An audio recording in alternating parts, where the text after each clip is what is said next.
Ani mana bineensaa keessaa erga hojjechuu eegalee waggaa 2 fixeera. Seenaa obboleettii keenya isiniif qooda. Ashamaa akkamitti hordoftoota kiyyaa Anjala Galata Rabbii. Isinillee bakka jiraattanii viidiyoo isin ta'e laayikii gochuun dagatina. Yaada obboleettii keenya koomentii jalatti qoodaafi. Ergan biyyaa bahee waggaa 2 fixeera. Haa ta'u malee obboleettiin koo ka biyya Arabaa na fidde bakka ani hojjedhu hojjetta jettee erga na fiddee booda maadaamii ishees anas shaawwaddee bakka biraa erga nu gashitee obboleettiin koo waggaa 7 biyya Arabaa keessa erga jiraattee anaanis ofitti ergi na fudhattee waggaa 2 ergi guuttee. Haa ta'u malee sibira hojjetti jedhanii walumaan akka hojjennutti osoo beeknu biyyarraa erga dhufee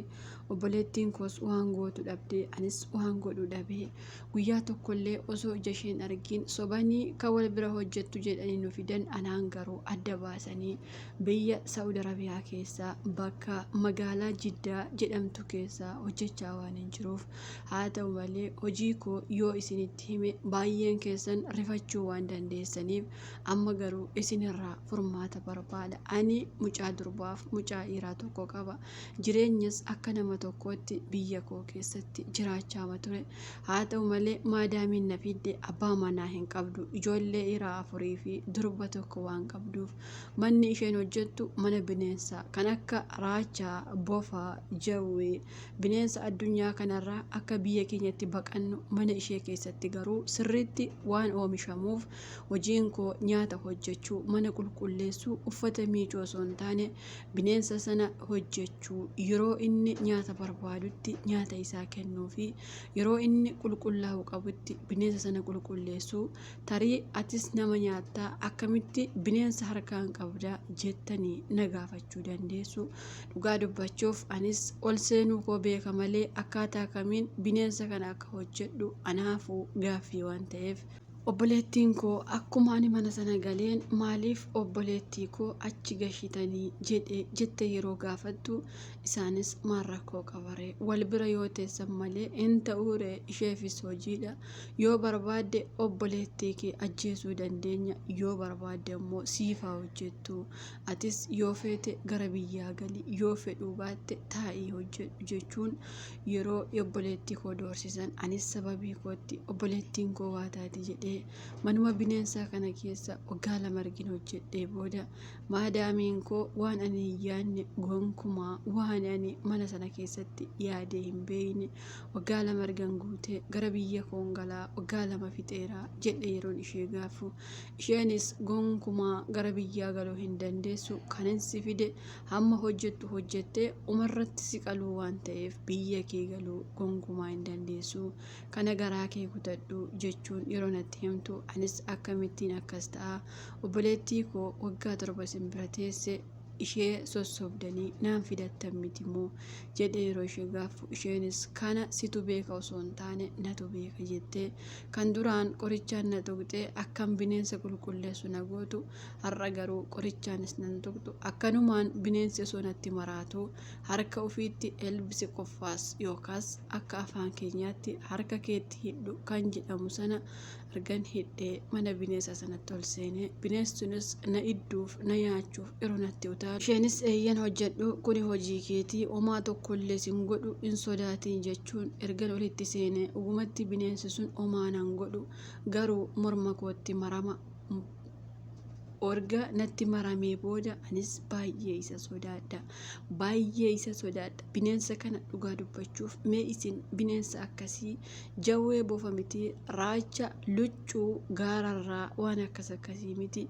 mee otoo ofii keessan waanuma xiqqoo argitanii hagam akka rifattan sirriitti nan beekaatii. Dhugaa dubbachuuf biyyittii Saudi Arabiyaa jedhamtu kana osoo nurraa cufamee akka yaada kootti ani baay'een jaaladha. Haa ta'u malee namoonni baay'een biyya Saudii akka biyya nageenya qabduutti biyya keenyatti waan faarsaniif ijoolleen keenya baay'een har'a miidiyaa irratti abaluun duute ji'a 2 fixxee ji'a 1 fixxee duute jechuu malee maal taate akka ijoolleen keenya duute gonkumaa namni beeku hin jiru. Gara seenaa kootti yoon isinii deebi'u bineensa kana osuma qulqulleessaa jiru guyyaa tokko edaa inni isin dhukkubsatanatti fakkaata ani hin beekuuti nyaata kennuufiif yeroon asii ol fu'u bineensi sun of gadhiise waan jiruuf isheenis uftee maal ta'e akkamittiin akkas ta'e jechuun yeroo mana kiimii isaanii geessitu isaanis ashaaraa yeroo kaasan akka ani ajjeesetti yeroo isheetti himan isheenis ilma ishee tokkotti daawwaltee sarraatanyaan har'a galgala qalamuu qabdi yookaas adbah ka jedhamu afaan arabaatiin. Anis sirriitti yeroo isaan akkas jedhan afaan arabaanaan beekamitiire na ajjeesuu isaanii ergan baradhee mana sanaatii akkan badu haala mijeeffadhee booda garuu ergi bineensi sun du'ee maadaamiin koo barrii qollofuu gara hundaattuu na eeguu waan eegalteef anis obboleettii kootiin yoo tarii waan go'an bineensi wayii mana kana keessatti du'ee jira maal akkan godhu hin beeku atis hirrifatiinii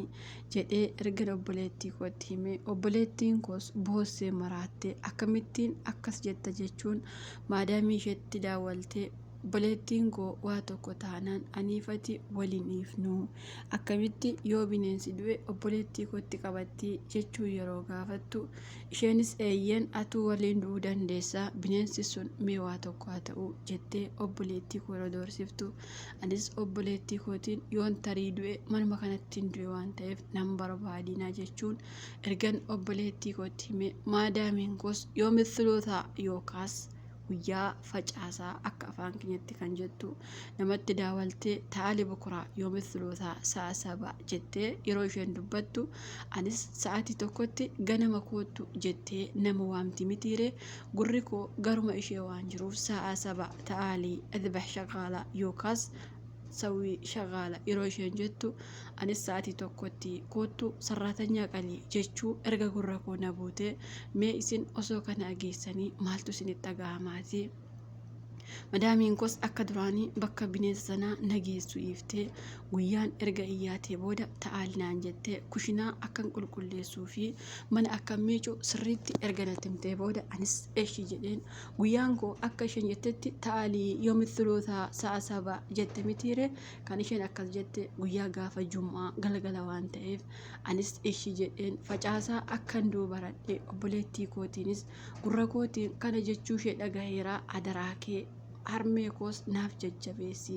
argan jedhee obboleettii kootti mee booda obboleettiin koo yeroo gaggabdee mana kiimii geessanii natti simanii obboleettiin kee dhukkubsatti koottuu erga naan jedhanii booda maadaamiin koos isheen manaa ba'uu hin dandeessu akkamittiin akkas jetta jechuun erga namittiin wal lolanii lakki fidii isheen du'uu geessetti waan ta'eef mana kootti akkan duune anin deebisuu mana kiimii keessatti haaduu dorgi jettee obboleettiin koo dhugumaan gaggabdee waan jirtu maadaamiin koos ilma ishee jettee obboleettii ishee jettee intala ishee jettee akkuma nama ajaabii yookaas nama sargii deemuu beektu mitiire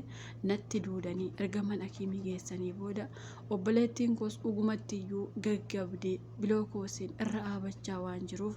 anis hundaafuu manatti yoon deebi'ee qalmicha qofaadha mitiire anis gaggabee obboleettii koo bira ergan ciisee booda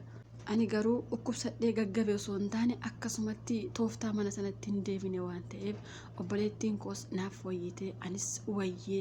madaamiin koo isheen anaan na fidde na iiftee galtee namittiin garuu xiqqoo nama gaarii waan taateef kan obboleettiin koo bira galtu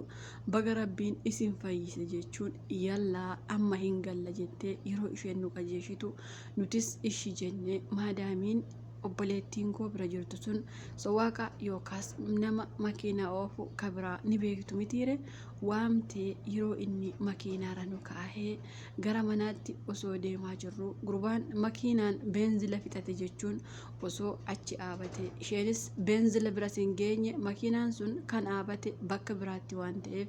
ilma ofii daawwalte kootti nu fuudhii makiinaan osoo bakka beenzilaan gahiin addaan citee beenzilli jette yeroo itti himtu ilmis ani bakka biraan jira naannoo ani jiru fagoo waan ta'eef kabiraa daawwaladhu erga jedhee isheenis maadaamii kootti daawwalte kootti nu fuudhii bakka akkas akkasii jirra galuuf qajeellee beenzilli addaan citee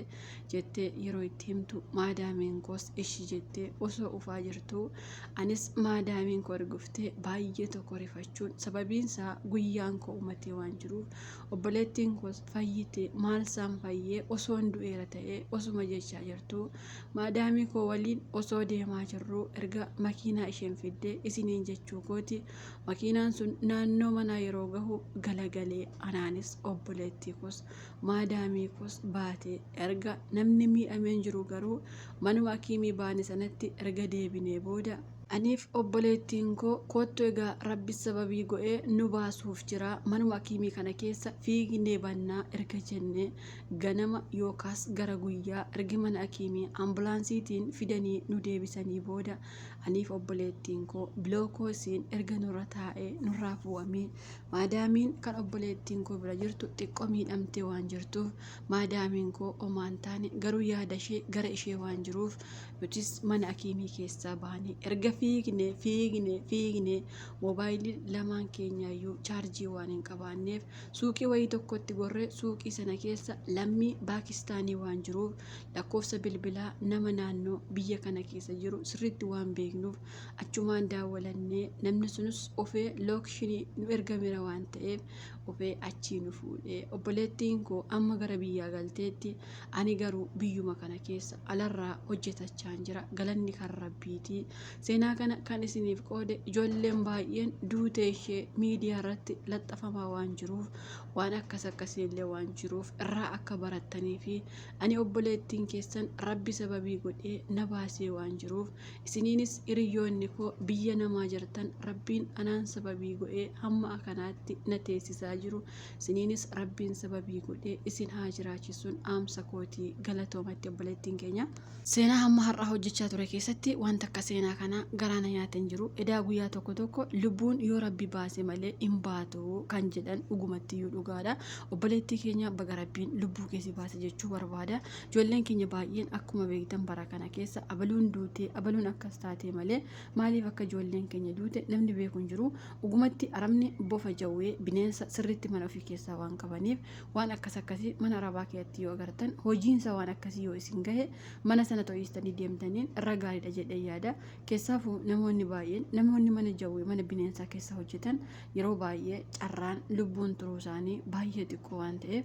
manni akkasii yoo isin gahe yookaan alatti baduu yookaan immoo nama beektanitti daawwalattanii mana sanaa bahuun aamsa kootii bakka dogoggoretti ifama galatooma.